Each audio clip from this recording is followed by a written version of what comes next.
ఆయన పని నువ్వు ఎప్పుడైతే చేసావో నీ కొడుకులకా నీ కూతుళ్ళకా ఆ పని ఇక్కడే సగం అయిపోద్దట.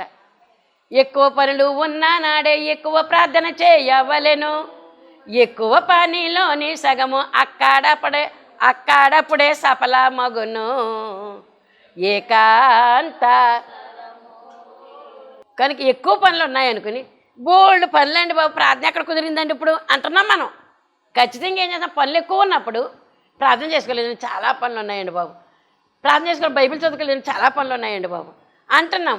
నీరసంగా ఉన్నప్పుడే బైబిల్ చదువుకోవాలి, పనులు ఎక్కువ ఉన్నప్పుడే బైబిల్ చదువుకోవాలి. ప్రార్థన ఏ ప్రార్థన కూడా నువ్వు ఆఫ్ చేయకు. నీ అలవాట్లో నీకు ఏ ప్రార్థనలు ఉన్నాయో, ఏ పాట పాడుకున్నావో అన్నీ కూడా చేసేసుకో.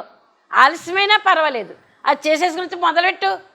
దేవుడు దేవదూతలను పంపిస్తాడు, సహకారులను పంపిస్తాడు, ఉపకారులను పంపిస్తాడు, నీ రెక్కకు ఆసరాగా ఉండేవాళ్ళని పంపిస్తాడు.